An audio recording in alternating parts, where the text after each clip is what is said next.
Bonjour à tous et bienvenue dans Et nous, l'émission qui explore les droits des enfants, des adolescents et des jeunes. Aujourd'hui, nous abordons une question essentielle. Quelle vision pour l'avenir des filles? Alors que les filles et les femmes continuent de se battre pour l'égalité et l'autonomisation, il est impératif de réfléchir aux défis et aux opportunités qui les attendent. Pour aborder ce sujet, nous recevons aujourd'hui deux invités qui sont toutes deux activistes féministes. L'une s'appelle Essenam Noukloui, tandis que l'autre est Farida Abdoulaye. Quant à moi, je suis Meshak Nyaro. Chers invités, bienvenue dans Et nous. Merci. Bienvenue les filles. Merci. Bonjour. Bonjour. Michak. Bonjour à tous. Alors, comme je le disais aux auditeurs, je l'annonçais aux auditeurs, nous allons parler des filles, nous allons parler de la vision pour l'avenir des filles. Mais d'abord, dites-moi ce que vous pensez de la lutte pour les droits des filles au Togo et en Afrique. Farida. Alors, personnellement, je dirais que comprendre l'évolution des statistiques et des programmes que l'État togolais, que les différents ONG ont mis en place, la question de la jeune fille devient primordiale de nos jours. En termes d'avancement, il y a de cela quelque temps, le ministère du numérique le ministère du numérique a mis en place le programme Nanatech, un programme qui permet d'outiller les jeunes filles passionnées de la tech à pouvoir se lancer dans l'entrepreneuriat et maîtriser le domaine du numérique. Alors, pour moi qui a eu à participer à ce programme, j'ai vu vraiment une grande avancée quand même sur ce que c'est que d'impacter la femme et de la mettre en valeur.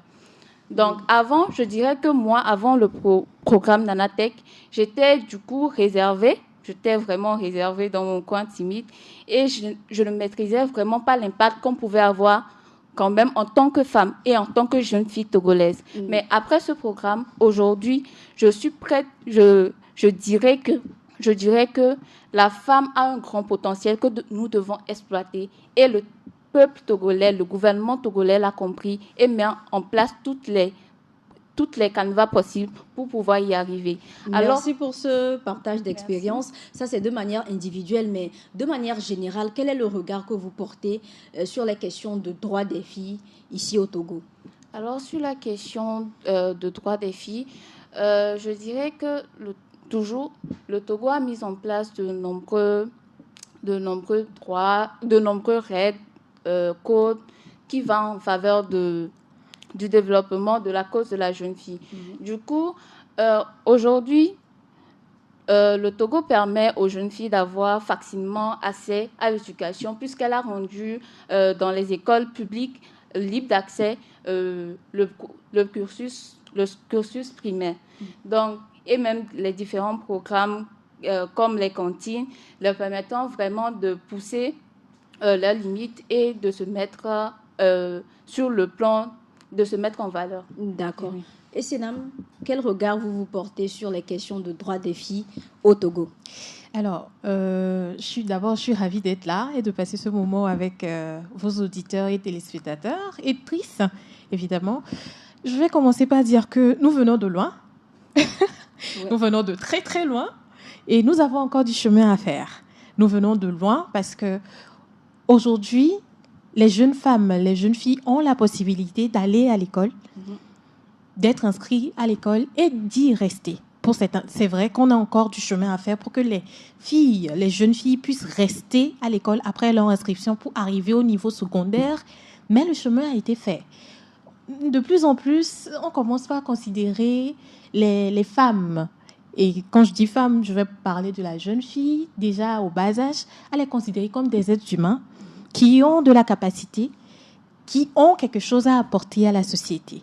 Donc voilà, je vais juste m'arrêter sur cette phrase-là et dire que nous venons de loin, que nous allons encore très loin, que nous avons beaucoup à faire.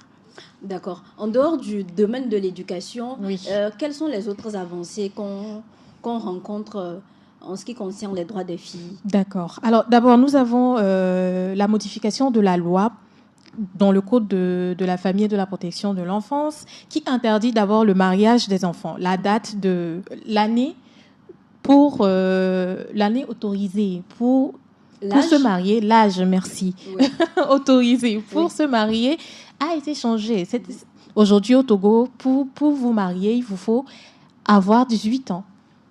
Et avoir le consentement. Et surtout le consentement. Ouais. C'est très important. Et non seulement de ce côté-là, il y a également les lois qui ont été votées pour la protection des femmes, pour lutter contre les VBG, les violences basées sur le genre que subissent les enfants et les personnes vulnérables. En priorité, les femmes, les jeunes filles et les jeunes garçons, bien évidemment. D'accord. Donc, voilà. Alors, Farida, elle a parlé des avancées, notamment des avancées législatives, je vais les appeler comme ça. Mais est-ce que vous avez envie d'ajouter quelque chose? Y a-t-il d'autres avancées dont vous aimeriez parler? Moi, je me dis que de plus en plus de jeunes filles s'engagent. Elles deviennent engagées. Aujourd'hui, on retrouve à la tête des organisations de jeunes filles qui mettent en avant leur potentiel. Et je trouve que comparé aux années précédentes, c'est vraiment un grand pas. D'accord. J'aimerais ajouter quelque chose, oui, si tu le permets. Oui. Concernant les avancées, également, je vais toujours aborder l'aspect législatif. Oui, la loi également interdisant la mutilation génitale et le mariage précoce, comme je l'avais abordé, mais je voulais revenir spécialement sur la mutilation génitale qui, qu'on le croit ou non, est toujours malheureusement en cours dans notre pays et surtout dans les zones rurales. Oui, merci d'avoir abordé ce sujet. On voit qu'il y a beaucoup de programmes qui sont mis en place, mais la jeune fille continue d'être confrontée à un certain nombre de problèmes. Oui.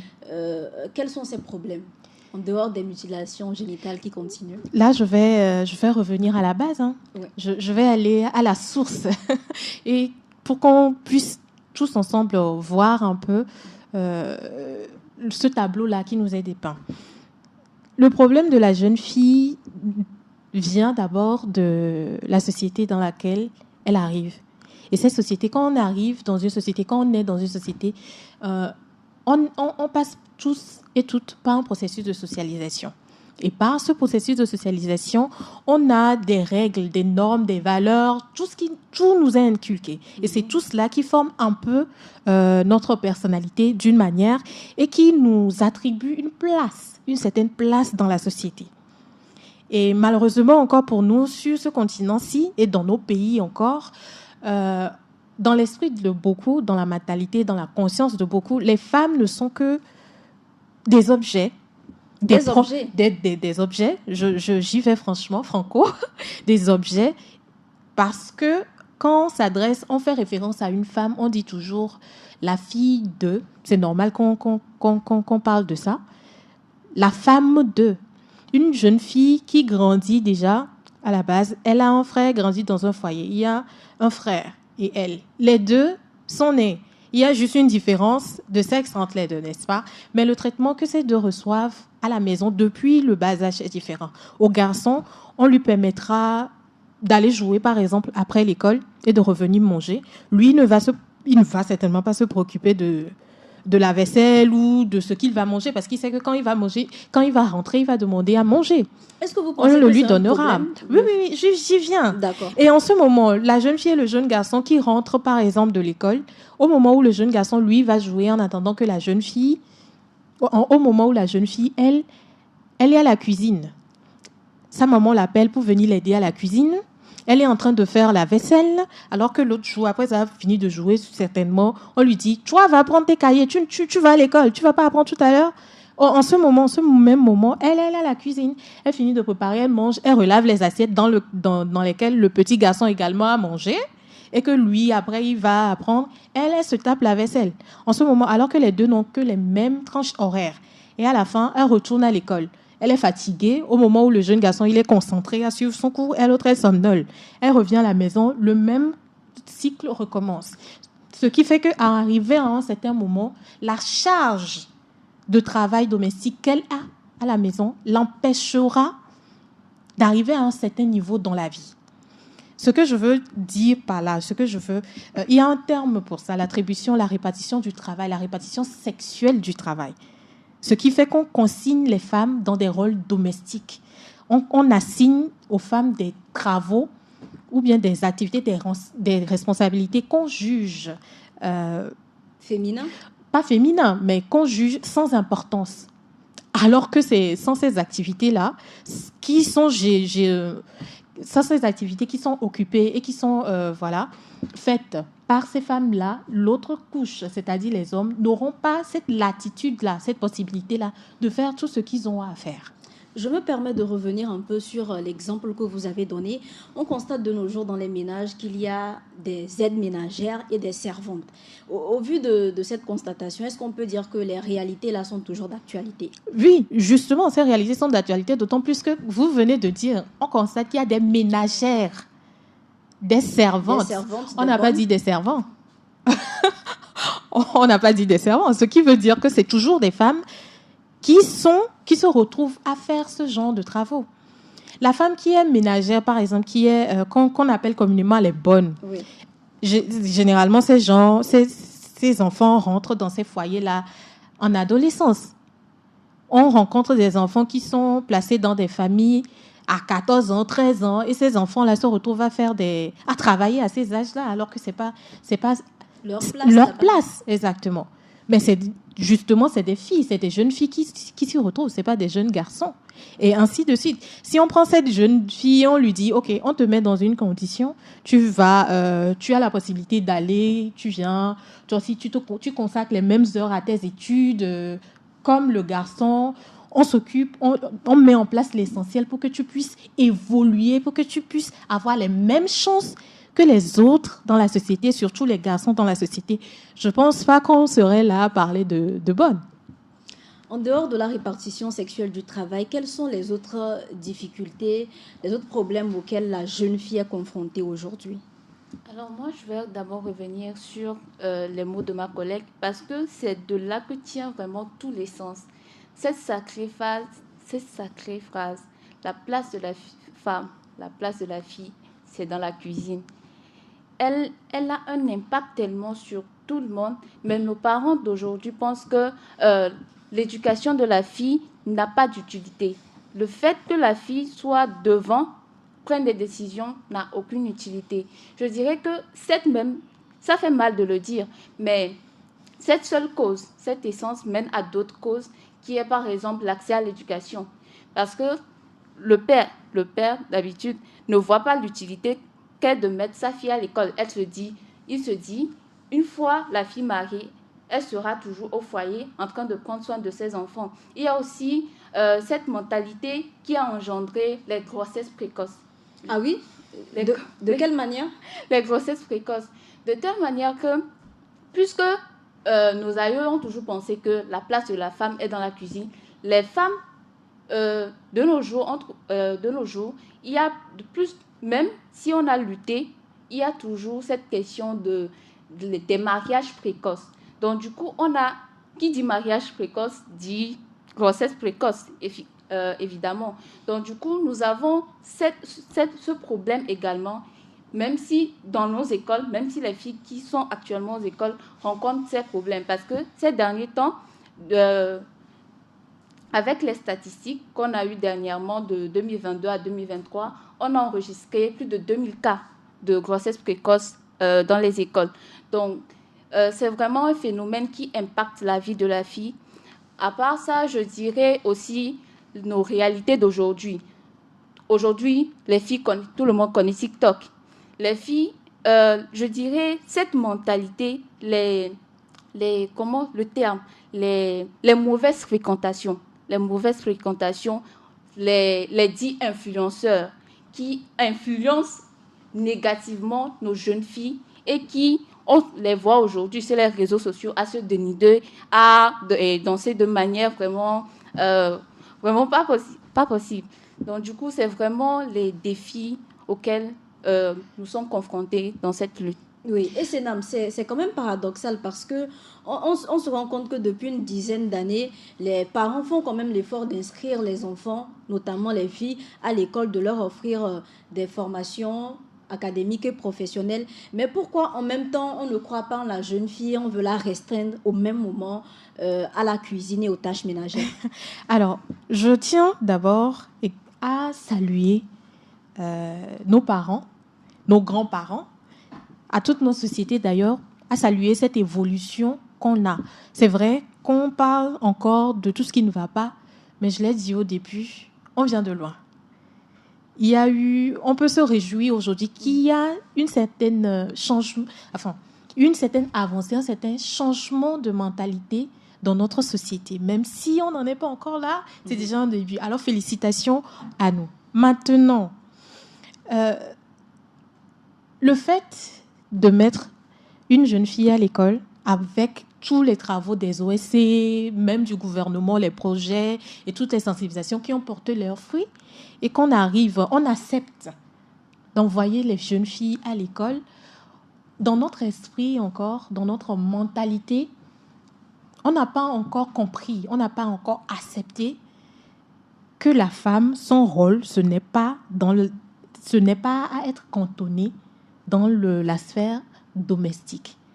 Que tout ce qui est domestique n'est pas réservé à la femme, n'est pas une question de femme, n'est pas une question de sexe féminin. Que les tâches ménagères, le soin, le care, le travail de soin, c'est-à-dire s'occuper des enfants, de veiller et tout ça, que ce n'est pas des travaux réservés aux filles.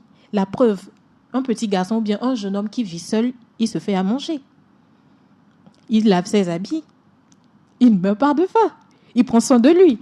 S'il va se laver, il va puiser son eau pour se laver, n'est-ce pas? Voilà. Mais dès qu'il y a une femme à côté, ça devient immédiatement le rôle de la femme.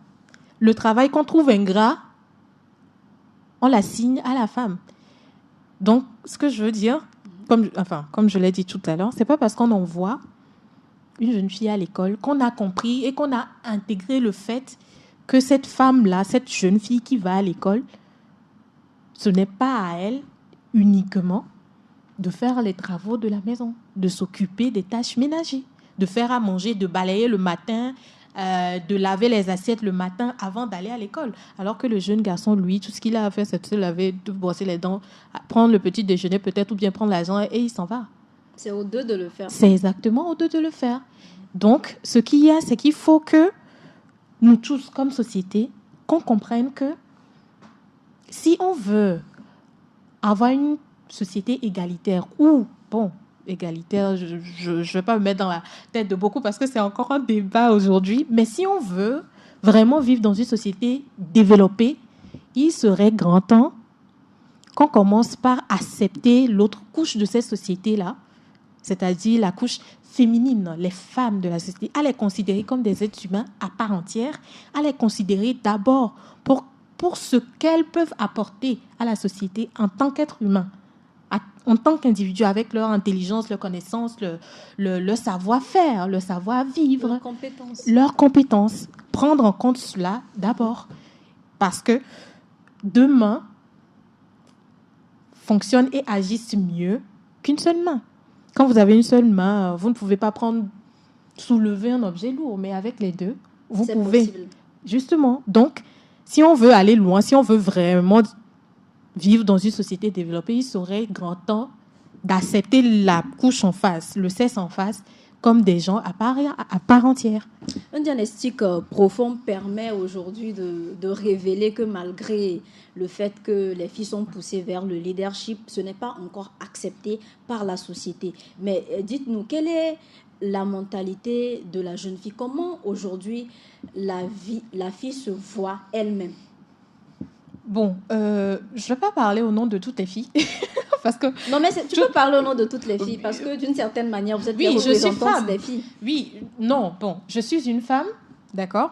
J'ai été une jeune fille, mais mon vécu, mon parcours jusqu'ici n'est pas le même que le parcours de Farida. Ah oui.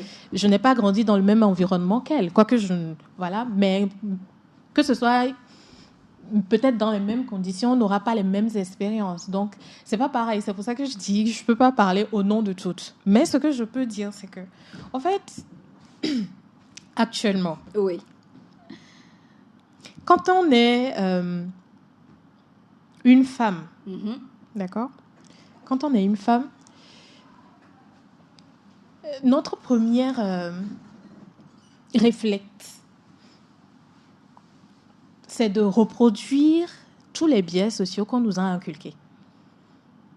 J'avais parlé au début de la socialisation, qui est ce parcours-là, ce processus-là, à travers lequel on inculque.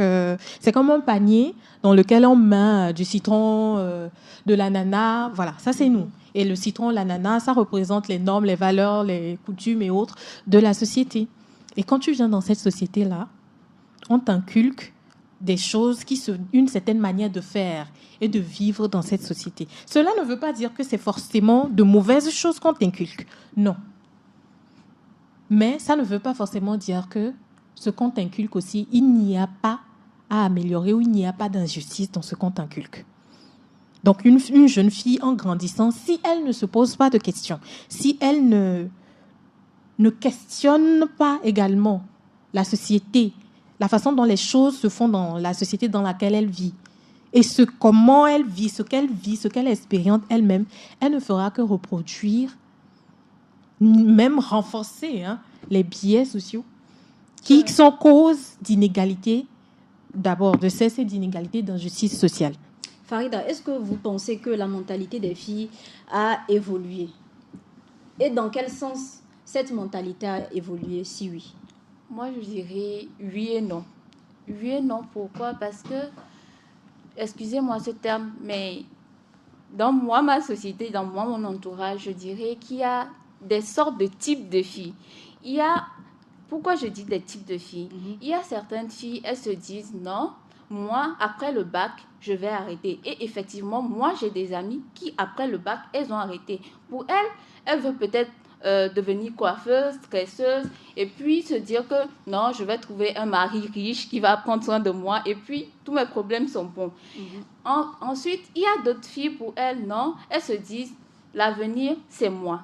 Et pour cela, je dois mettre toutes les chances à mes côtés pour pouvoir réussir dans la vie. Et je dirais que, comme je l'avais dit plus tôt, les influenceurs, ces influenceurs qui influencent négativement les jeunes filles d'aujourd'hui, qui vraiment, c'est vraiment un effet, un impact qui pousse beaucoup de filles dans des vices sociaux qui est vraiment dévastateur, je dirais. Donc, je dirais franchement oui et non. Il y a une avancée, mais il reste encore à faire. Si tu le permets, j'aimerais juste... Très vite. Voilà, sur ce que Farida vient de dire. Les filles, j'ai parlé tout à l'heure d'environnement dans lequel on grandit. Les jeunes filles, par exemple, qui ont une certaine mentalité, comme elle l'a dit, qui préfèrent s'arrêter au secondaire peut-être pour se lancer dans la couture, la coiffure. Parfois même l'entrepreneuriat. Des métiers très nobles. À chaque couche, on a besoin de main-d'œuvre. Donc voilà. Mais pourquoi je voulais rebondir, le point final, ce serait de se trouver un mari riche. Il faudrait, et vers ça, on a la jeune fille qui se dit, moi, je veux entreprendre, je suis leader, je veux être de l'avant. Ces deux jeunes filles-là ont grandi dans quel environnement? Ont eu quel genre de parents? Ont eu quel genre d'influence autour d'elles en grandissant? Et maintenant, par rapport à ces deux types de filles, où est-ce qu'on trouve le plus grand nombre? Entre celles qui ont envie de continuer, d'avoir un certain leadership, et celles qui, quelque part, veulent embrasser d'autres métiers. Bon, moi, je vais y aller de cette manière. Je ne veux pas faire d'affirmations gratuites parce que jusqu'à présent, on n'a pas encore eu d'études sur le sujet pour avoir des données peut-être désagrégées, que ce soit pour les femmes comme les jeunes filles, comme les jeunes garçons. Donc, on ne va pas dire de bêtises ici.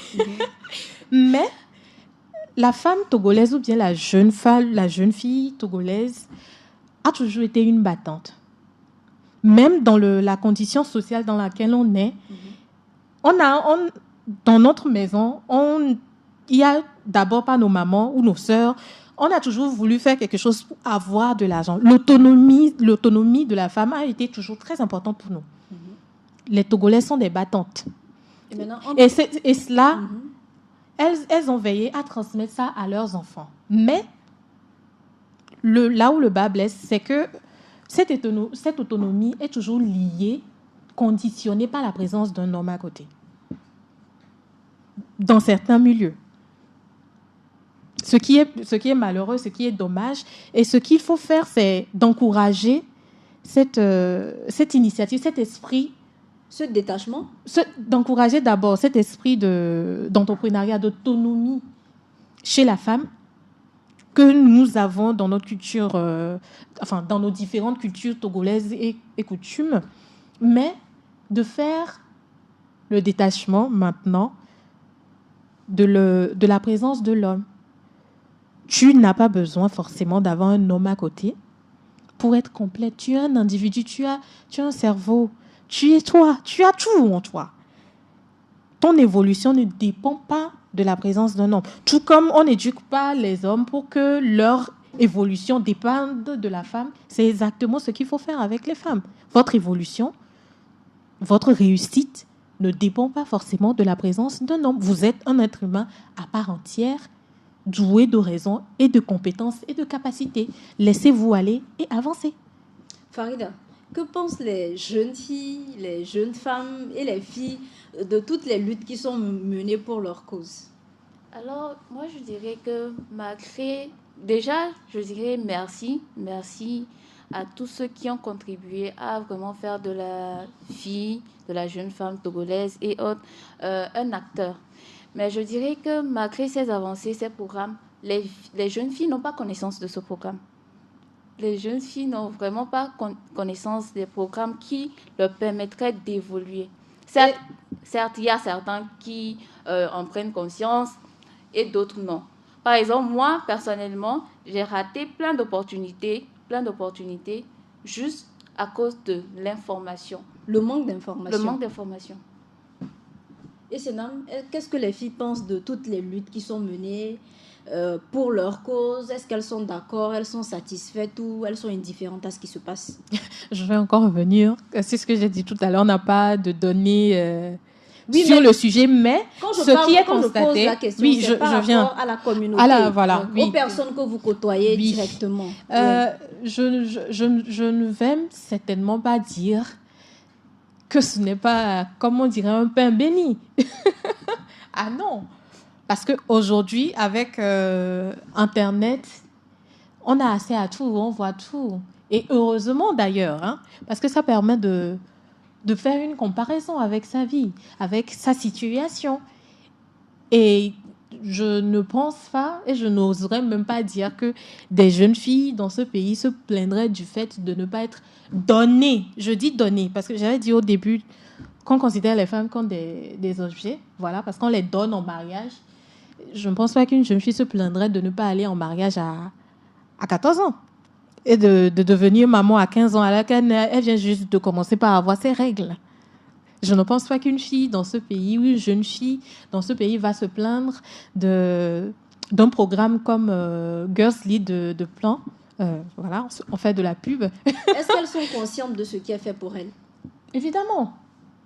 Évidemment. Mais ça ne peut pas être toutes.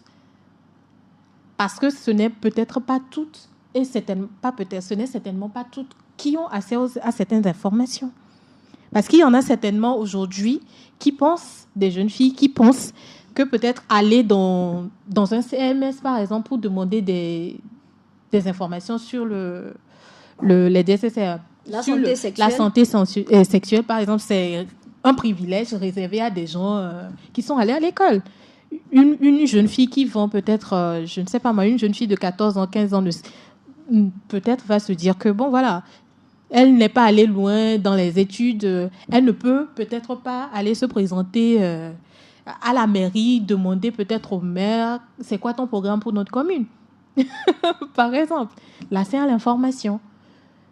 C'est là que tout le travail de sensibilisation des OSC sur ce domaine-là, dans ce domaine-là, est à saluer et à applaudir et à encourager.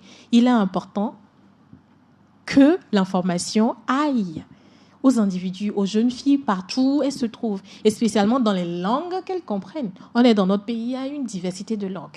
Que ces informations-là le soient traduites à celles qui ne comprennent pas le français dans les langues qu'elles comprennent. Et qu'elle sache que moi, je n'ai pas besoin d'avoir un diplôme universitaire peut-être pour aller, je ne sais pas moi, aller devant le chef du village et lui faire des propositions sur comment moi, je veux, ou bien la vision que j'ai pour ce village-là, comment je visualise ce village, comment j'aimerais que les choses se fassent. Qu'elle sache qu'elle peut. Donc pour ça, il faut qu'on vulgarise, qu'on maximise encore plus la vulgarisation des informations clés. Farida, comment est-ce qu'elles prennent la lutte? Comment est-ce que les jeunes filles prennent la lutte qui est menée, qui est engagée pour leur cause? Alors, je dirais que forcément, elles le prendraient bien et normal, parce que c'est un truc qui va en leur faveur et non qui leur sont défavorables. Donc, du coup, je ne parle pas, mais je ne parle pas au nom de toutes les filles, parce que c'est vraiment une question de mentalité aussi, mais je dirais que forcément, elles le prendraient bien. Est-ce que vous pensez que l'avenir est prometteur pour les filles sous nos cieux? L'avenir de la jeune fille est prometteur si elle en prend conscience. Parce que, comme cette citation le dit, on peut amener le cheval à boire de l'eau, mais on ne peut pas le forcer. Tant que la fille ne prend pas conscience qu'elle a du potentiel, qu'elle peut donner quelque chose, alors, malgré tout ce qu'on fera, on ne pourra rien.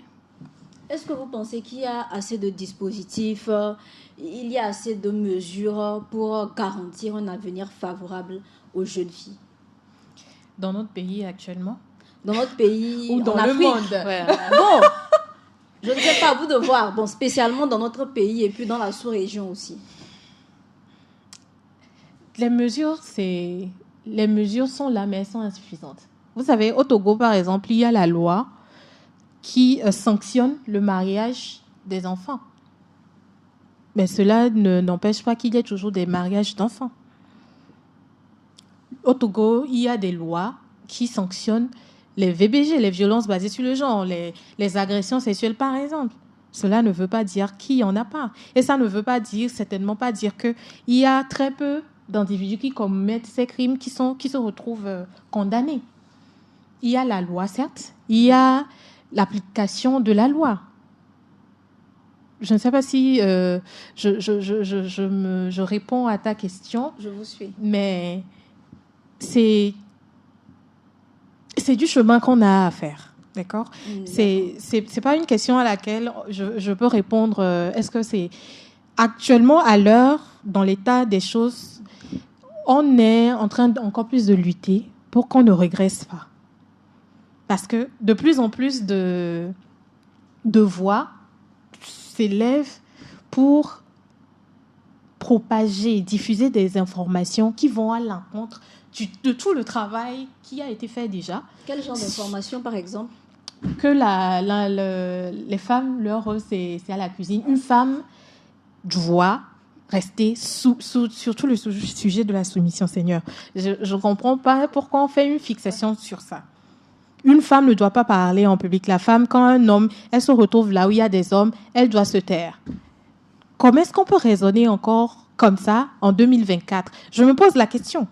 Pourtant, c'est des individus qui ont été élevés. Genre, vous êtes sortis du corps, de l'utérus et du vagin d'une femme. Pour vous, c'est un obstacle c'est un problème. C'est un problème. Parce que les jeunes, à l'ère des réseaux sociaux actuellement, les parents peuvent donner les informations qu'il faut à leurs enfants.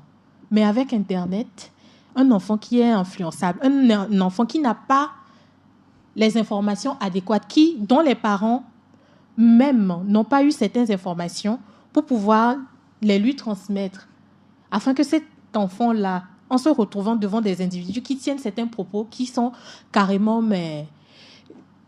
d'un autre, on se demande d'où ils sortent là, que cet enfant-là puisse avoir ce discernement pour savoir que non, ce que vous dites, c'est pas normal. Il n'y a pas de logique dedans. Cet enfant va tomber dans ce gouffre-là. Un enfant qui prend, par exemple, on va prendre Adebayor. Bonjour à monsieur Adebayor, je n'ai rien contre vous. On va imaginer que monsieur Adebayor ouvre sa caméra et commence par dire, avec toute l'influence qu'Adebayor a, monsieur Adebayor se met à dire, moi, dans ma maison, ma fille, elle n'ose pas me regarder dans les yeux. C'est un exemple. Ça, c'est un exemple. Je l'ai dit au début. C'est un exemple. Je l'ai pris pour l'influence que ce monsieur a. Et qu'il ouvre sa caméra et qui dit ça, que chez moi, c'est quand moi je décide que la femme qui est avec moi peut parler. Si je dis non, c'est non. Je ne vois pas ce qu'elle peut me dire. Et si elle fait à manger, c'est froid, je ne veux pas, elle va refaire. Parce que c'est ce qu'elle doit faire. C'est pour ça qu'elle existe. Sinon, à quoi elle sert? Vous imaginez un peu l'impact que ça aura sur les jeunes garçons qui ont pris ce monsieur comme modèle? Donc, il faut faire attention. La très mauvaise influence. C'est ce qu'on appelle aujourd'hui les anti-droits humains et surtout les anti-droits des femmes. Ça, actuellement, à notre ère, c'est un réel problème. C'est une vraie bataille. D'accord. Qu'on est encore malheureusement en train de mener à cette ère-là pour revenir au basique, pour qu'on se mette encore à dire que les femmes sont des êtres humains et non des objets. Justement, que doit faire l'État pour garantir les droits qui sont déjà des acquis? Que doit faire l'État pour garantir les droits qui sont déjà acquis? Oui. Peut-être sévir en matière d'application de la loi. D'abord, surtout en matière de VBG, je vais prendre cet exemple-là parce que c'est très important. Sévir dans l'application de cette loi, diffuser d'abord l'information sur l'existence de ces lois auprès des populations.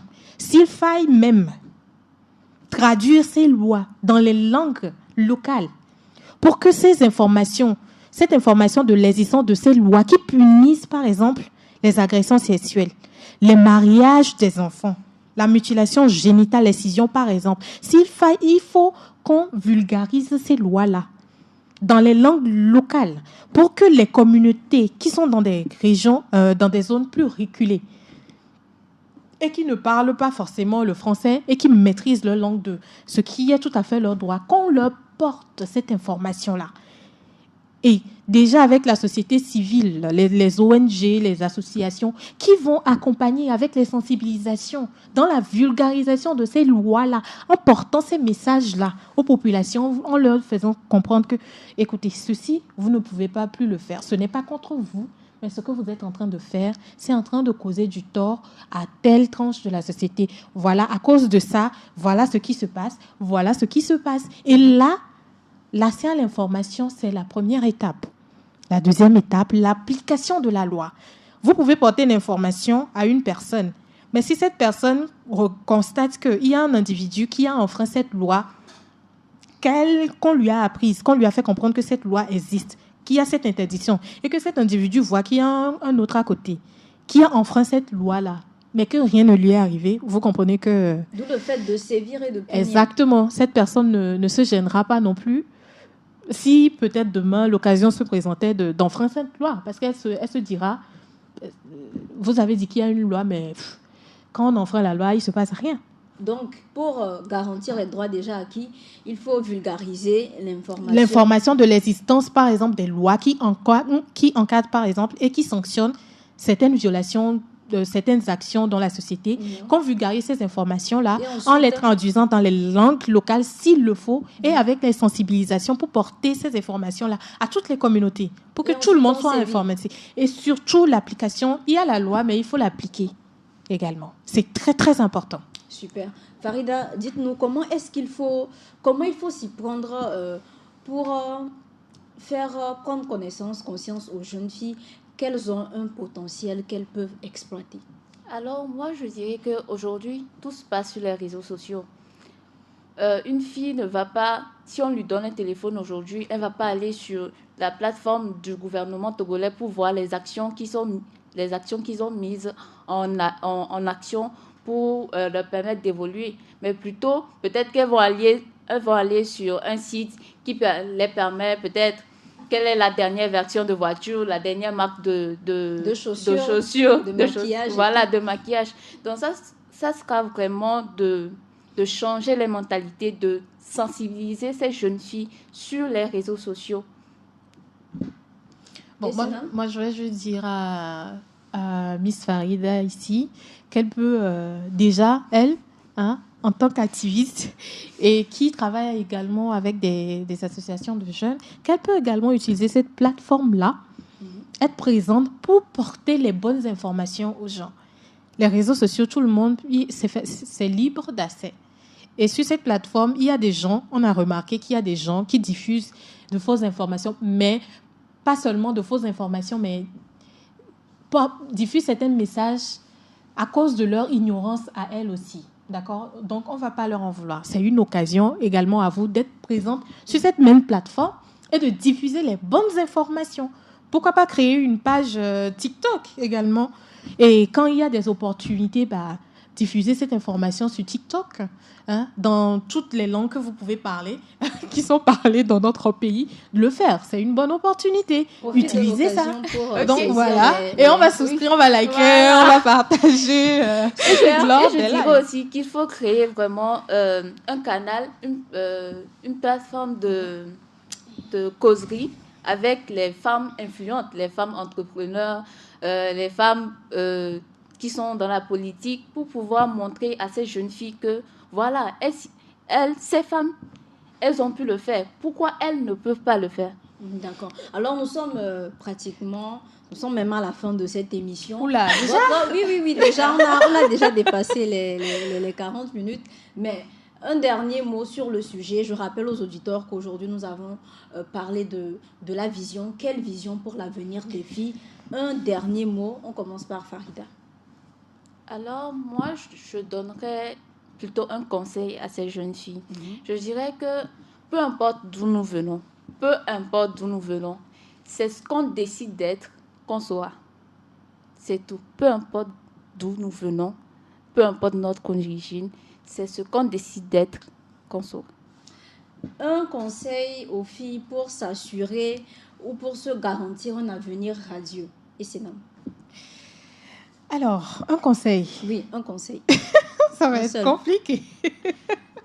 On y va. D'accord. Alors, mesdames, mesdemoiselles, nos chères petites sœurs qui arrivez, vous n'êtes pas arrivées sur Terre pour être un décor. Si c'était pour ça, je ne pense pas que vous viendrez sur Terre. Donc, posez-vous la question, pourquoi est-ce que je suis ici? Est-ce que je suis venue juste pour faire à manger, laver les assiettes et faire ce qu'on me dit? Est-ce que ce que je vis, ces situations dans lesquelles je suis, est-ce qu'elle me convient? Qu'est-ce que je veux pour moi? Comment est-ce que je visualise mon avenir? Où est-ce que je peux être? Et ensuite se poser la question, qu'est-ce qui m'empêche de faire ce que je veux faire? Qu'est-ce qui m'empêche d'être là où je veux être? Qu'est-ce qui m'empêche d'aller là où je veux aller? Qu'est-ce qui m'empêche d'accomplir cette vision que j'ai pour moi? Par là viendront les questionnements. Et aux questions, on cherche des réponses. Et les réponses amènent à plus de connaissances et à plus de liberté. Donc, c'est le petit conseil, ou si je peux dire conseil, que j'ai à donner à nos chères jeunes filles. N'hésitez pas à aller de l'avant. Les échecs sont faits pour tout le monde. Justement, quand tu échoues, ça voudrait dire qu'il y a une pierre que tu dois ajouter à ta construction. Ça va te permettre de rebondir. N'ayons pas peur de prendre les initiatives, n'ayons pas peur d'être devant et surtout, n'ayons pas peur de parler. N'ayons pas peur d'être devant, n'ayons pas peur de parler. Et d'être nous. D'être nous, ne limitons pas nos ambitions. Comme on l'a dit au cours de l'émission, il y a assez de programmes, de projets qui sont mis en œuvre de nos jours pour permettre aux filles d'atteindre une certaine émancipation, d'encourager leur leadership, d'encourager leur autonomisation. Donc les filles, n'hésitez pas. Alors, Essenam Noukloui, Farida Abdoulaye, merci d'avoir accepté notre invitation. Merci pour vos conseils. Merci pour vos interventions. Merci à toi, Michek. Alors, à vous qui nous suivez, les auditeurs, nous sommes arrivés à la fin de cette émission. On se dit à mardi pour un nouveau numéro. D'ici là, portez-vous bien et à très bientôt. Vous étiez avec Meshak Nyaro. Au revoir.